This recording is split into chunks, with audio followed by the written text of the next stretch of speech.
Bonjour Jennifer, merci de nous recevoir chez toi ou dans tes bureaux en tout cas. On est ravis de faire ta connaissance et surtout de parler de ta marque, Jules et Jane. Je sais pas comment tu le prononces, mais en tout cas, voilà, nous on prononce comme ça et on a eu un coup de cœur finalement pour les différents produits que vous proposez. On va en parler un petit peu plus tard. Et on avait envie d'en savoir un petit peu plus et d'en faire découvrir davantage aux internautes de l'homme-tendance.fr qui, je suis sûr, voilà, seront séduits par tes produits, par vos produits, que nous, on a trouvé assez cool, assez stylé et avec plein d'avantages. On va en discuter tout à l'heure. Du coup, peut-être dans un premier temps, est-ce que tu peux te présenter rapidement en quelques mots, nous dire qui tu es? Alors bonjour Guillaume déjà. Euh, et merci de me recevoir sur ton blog, enfin de recevoir Julie et Jen. Donc voilà, nous on dit Julie et Jen, mais moi je suis de vers Toulouse, hein, comme ça s'entend un petit peu. Et j'ai bossé dans la mode pendant pas mal d'années, chez Dior d'abord, où je faisais du marketing à la maroquinerie. Et après, j'avais créé une petite marque de chaussures de style fast fashion.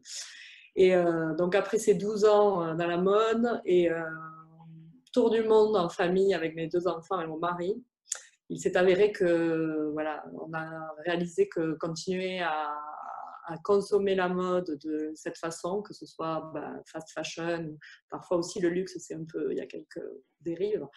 Donc, ça pouvait pas continuer et que on avait de l'expérience dans le secteur et que du coup, c'était bien de mettre cette expérience au service d'une mode plus responsable, plus propre, plus transparente, en fait, d'essayer de faire moins mais mieux.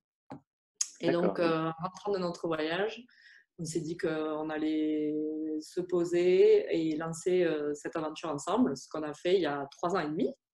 Donc, on s'est dit, Julie Jen, ce sera une marque de chaussures et de maroquinerie slow fashion. Ok, chouette. Sur le papier, c'est une belle initiative, une belle aventure pour le coup. Euh, c'est intéressant et c'est effectivement ce qu'on recherche, c'est ce que recherchent de plus en plus les consommateurs, même s'il y a effectivement une éducation à, à faire, hein, de plus en plus. Du coup, pourquoi justement avoir choisi de créer vos produits, notamment en France, mais aussi en Europe? Qu'est-ce qui vous a poussé à avoir cette démarche-là? En fait, donc, oui, sur le papier, en effet, c'est une aventure, c'est joli, mais après, avoir des bonnes intentions, ça, il y a plein de gens qui en ont.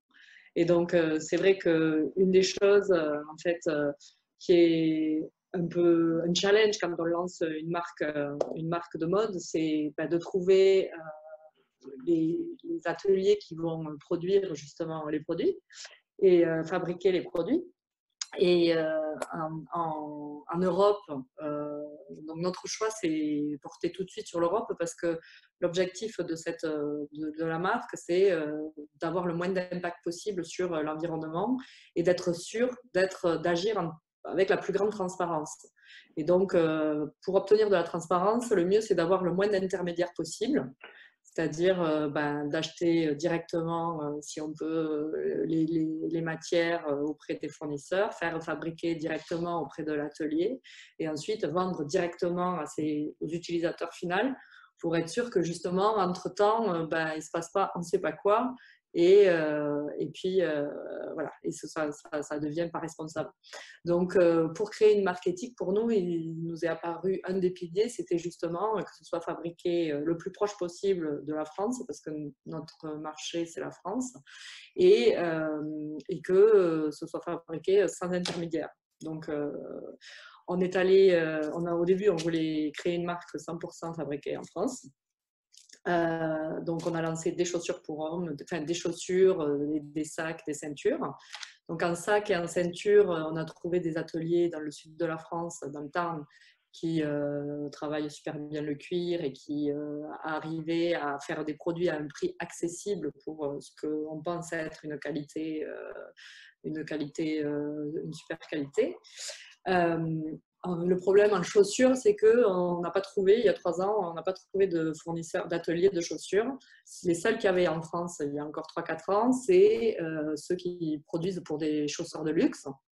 Et du coup, les produits, les chaussures qu'on propose à 120, 130 euros, les Chelsea, des choses comme ça aurait été 400 euros. Et nous, on ne voulait pas se lancer. Notre objectif, c'était d'essayer de démocratiser un peu cette mode éthique qui peut facilement être très chère. Et donc, du coup, on est parti au Portugal pour produire nos premières chaussures. Ça a bien démarré. Et donc, aujourd'hui, on est en train de revenir revenir. On développe, en plus de ce qu'on a fait au Portugal, beaucoup plus de production de chaussures en France parce qu'il y a un retour en fait des ateliers, un redéveloppement du tissu industriel en France dans notre domaine qui est la chaussure. Donc ça, c'est top. Ok, ouais, Donc, c'est top, effectivement. Ouais. et parce qu'en fait, il y a de plus en plus de demandes, justement. Et donc, comme les ateliers, ils avaient été échaudés dans les années 80-90, évidemment, avec la concurrence asiatique, beaucoup avaient fermé. Et donc là, ils sont en train de reconstruire, enfin réinstaller, rembaucher, en fait, et reformer tout un personnel, tous les artisans pour justement faire toutes les étapes des chaussures en France. Donc, nous, ça correspond complètement à ce qu'on veut faire, enfin, davantage de Made in France pour être encore plus local, pour avoir moins d'impact sur l'environnement au niveau transport, pour pouvoir être au plus près justement des clients, être sûr que tout le monde que d'un point de vue social, environnemental, toutes les réglementations sont super bien suivies. Enfin bon, voilà. Donc, c'est dans cet esprit-là qu'on est ravis de développer le Made in France aussi, quoi. Ok, c'est chouette, ouais. Ouais, donc vous développez Made in France, notamment, Ouais. euh, et avec effectivement un assemblage qui est fait en France. Au niveau des matières premières, est-ce que voilà, on retrouve aussi des matières qui sont françaises, européennes ou qui viennent d'un petit peu plus loin? J'imagine Non, que alors, ouais. parfois, Donc oui, ça, justement, il en faut. on fait super attention à ça. Parce que donc, nous, on travaille essentiellement une matière qui peut faire polémique, qui est le cuir. Ce qui se passe, c'est que le cuir, pour les chaussures, pour l'instant, on n'a rien trouvé de mieux, hein, donc en termes de durabilité, de confort, etc., et de rendu. Mais et en fait, à aujourd'hui, tant qu'on mange encore de la viande, il y a le cuir. En fait, les peaux de vache, c'est un déchet de l'industrie alimentaire. Elles sont là. Et en effet, si elles sont tannées dans des conditions normales, c'est-à-dire si elles sont tannées dans des tanneries normales qui respectent les régulations, donc en France, en Italie, au Portugal, l'impact sur l'environnement et sur les gens est, comme dans toute industrie, maîtrisé, contrôlé, et c'est une industrie comme une autre. Donc nous, ce qui nous importe vraiment, c'est d'être sûr que les peaux qu'on utilise sont vraiment tannées ici, en Europe, et voir que les vaches aussi, les animaux, pardon, que les animaux aient aussi grandi en Europe. Donc ça veut dire, c'est essentiellement en Allemagne, bon, en Europe élargie, parce qu'il y en a, c'est aussi en Ukraine, donc bon, c'est pas que c'est. Mais déjà qu'elles aient pas, elles viennent pas du Pakistan, enfin qu'elles n'aient pas été tannées à l'autre bout du monde pour revenir après, etc. C'est là où le cuir devient une industrie vraiment polluante. Donc nous, ça c'est la première chose. Donc à aujourd'hui, pareil, enfin, on n'est pas capable d'utiliser des peaux des tanneries françaises parce que c'est des peaux qui sont utilisées que par des maisons de luxe. Donc c'est des prix là aussi qui ne correspondent pas à Julian. Mais les tanneries italiennes et portugaises avec lesquelles on travaille font des super produits pour nous. Donc, on fait, voilà. Donc, au niveau des matières, on ne source pas beaucoup de matières en France, mais par contre, c'est au niveau de la fabrication qu'on est, très centré sur la France. Et d'ailleurs, tous nos produits fabriqués en France ont tous le label Origine France Garantie. Je ne sais pas si tu connais ce label. Non. En fait, c'est à l'initiative d'anciens ministres, Yves Gégaud, enfin bon, qui a créé ça il y a 10 ans Mhm. et qui en fait qui organise par exemple, enfin qui travaille aussi sur le salon par exemple du Made in France. Je ne sais pas si tu vois, au mois de novembre au port de Ouais. Versailles, un salon comme ça, voilà. Et donc ce label, en fait, il vise à essayer d'éclairer les gens sur le fait que c'est vraiment, quand on dit que c'est Made in France, enfin, quand on a ce label, c'est que c'est réellement fabriqué en France. Parce qu'en fait, le problème du Made in France, c'est que c'est un peu comme le bio et le greenwashing, c'est qu'il y a beaucoup de gens qui facilement vont mettre Made in France sur leurs produits, alors qu'en vrai, c'est la dernière étape de montage, par exemple, qui est fabriquée en France. Et donc ça, c'est la loi. En effet, pour une chaussure, on peut faire découper la matière, faire toutes les piqûres au Maroc, en Roumanie, en Turquie, enfin plus loin, et à la fin, tout assembler en France. Et dans ce cas-là, on peut dire que c'est Made in France. Et ça, ce n'est pas un label Origine France Garantie. Le label Origine France Garantie, lui, il dit que toutes les étapes de fabrication ont vraiment été faites en France. Enfin, voilà. Donc c'est le niveau au-dessus dans le Made in France. Donc nous, typiquement, on a ce label pour tous nos produits. Parce que justement, l'idée, c'est aussi de donner conscience, que les gens prennent conscience de qu'est-ce qu'on peut raconter dans la mode, quoi. On peut raconter, voilà, tout le monde n'est pas expert justement de mode, et donc c'est pour aider à justement aider le consommateur, quoi. Ok. Sachant que le label, il n'existe pas que dans la mode. La Toyota Yaris, elle est origine France garantie, le shampoing DOP aussi. Enfin, je veux dire, c'est pas que des petites marques voilà, qui produisent en France, c'est aussi des gros acteurs qui créent beaucoup d'emplois et de valeur en France qui ont ce label. Ok, bon, c'est top. Au-delà du Made in France, de la partie éco-responsable, euh, à qui s'adressent vos produits? Je parle prioritairement à la cible masculine pour l'homme tendance. À quel Ouais. type d'homme s'adressent vos produits? Il y a différents styles de chaussures. Ouais. Justement, pour quel style d'homme vous créez ces modèles-là?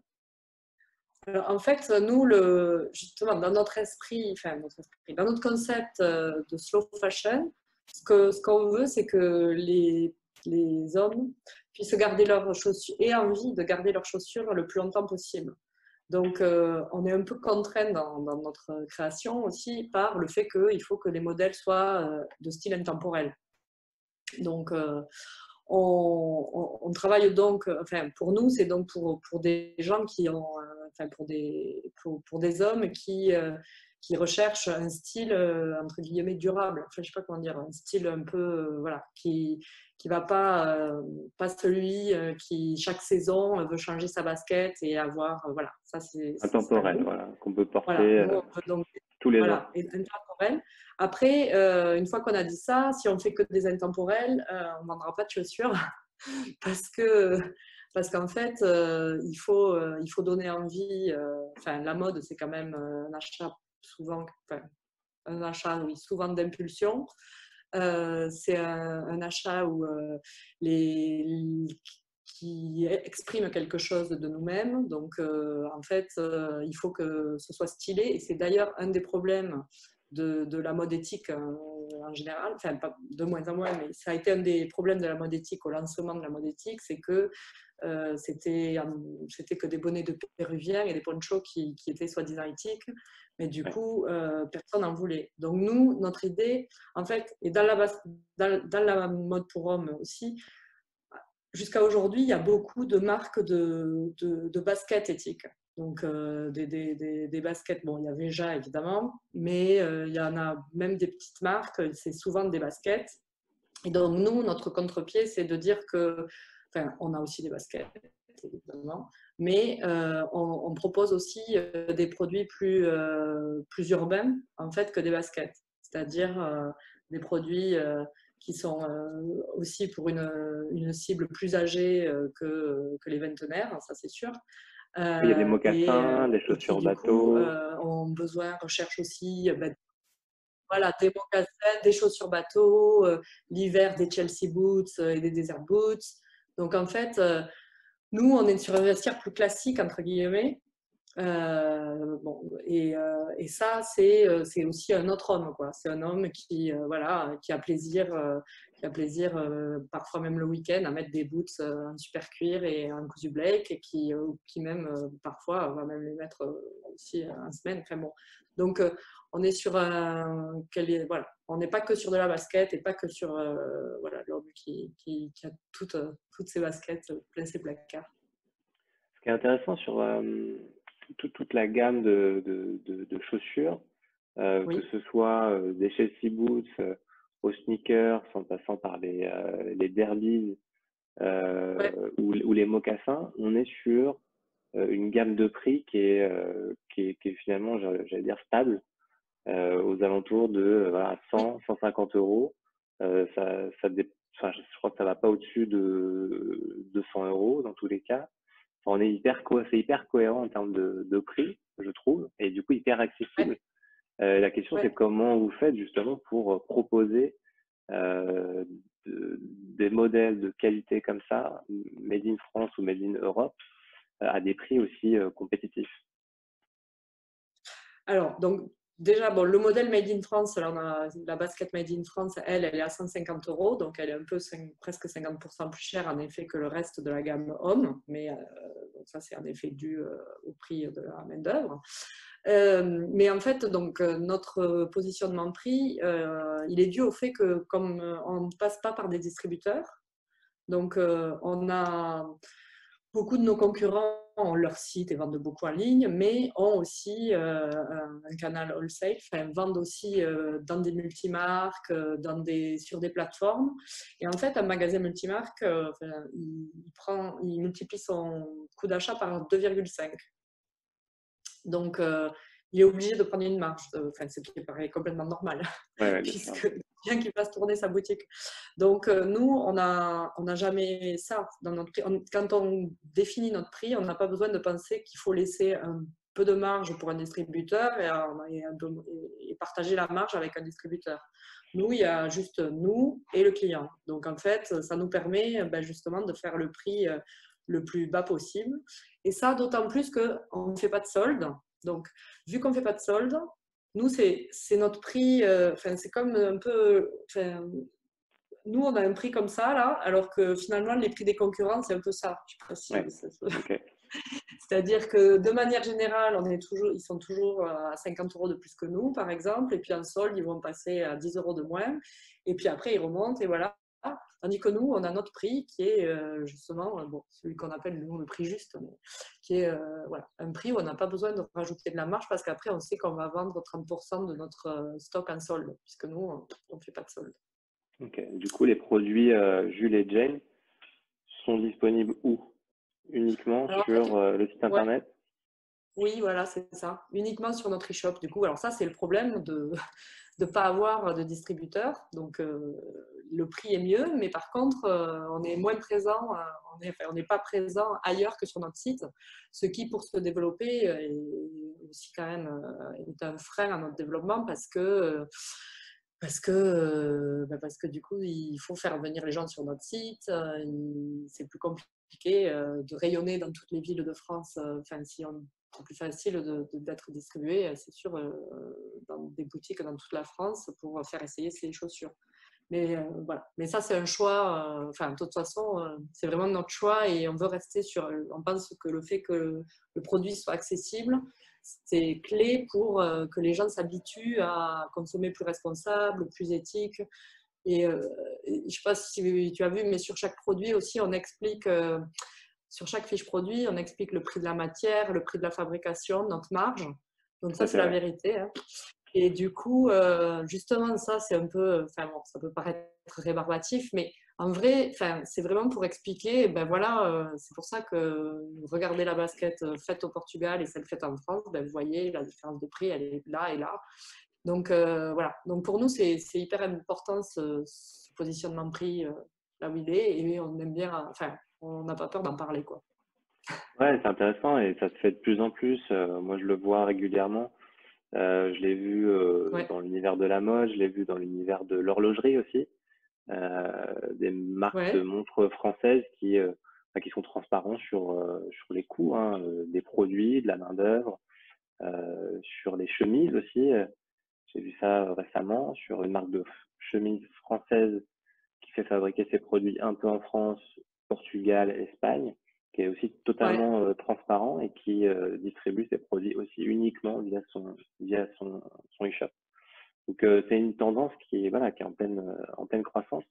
Je pense que les consommateurs voilà s'ils ne s'y trompent pas, ils se tournent de plus en plus vers ouais, ce type de marque, ce type de projet aussi, parce que ça a un vrai sens en fait, tout simplement. ouais, Donc c'est intéressant. Alors c'est progressif. J'imagine que voilà de votre côté pareil hein, en termes de nombre de clients, de chiffre d'affaires, c'est progressif. ouais, C'est pas exponentiel, c'est progressif, mais voilà c'est une progression j'espère durable pour le coup. Donc, du coup, d'où ma prochaine question, finalement, à moyen terme, quels sont les projets de développement de la marque Julegend? Est-ce que aujourd'hui on est sur des chaussures et des sacs et un peu de maroquinerie, effectivement. Est-ce que le e-shop va s'étendre à des produits du vestiaire comme des t-shirts, des chemises, des pantalons, ou est-ce que, voilà, pour l'instant, on reste spécialisé sur la chaussure notamment? ouais. Bah donc, pour l'instant, on va rester focalisé sur la chaussure.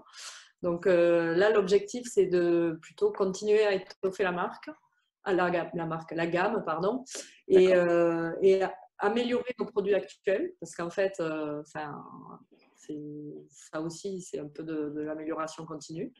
Donc, notre objectif, on pense qu'il y a pas mal de potentiel encore sur faire, là, on travaille de nouvelles matières, par exemple, parce que bon, le cuir, d'un point de vue confort, c'est super.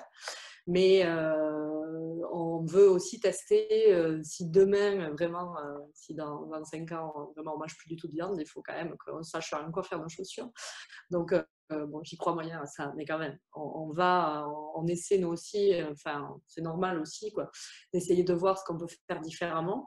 Et donc, puisque l'un entraînera l'autre, s'il n'y a plus de demande de cuir aussi, peut-être ça poussera. Donc, bon, il faut toujours essayer d'être dans le cercle vertueux plutôt que l'opposé.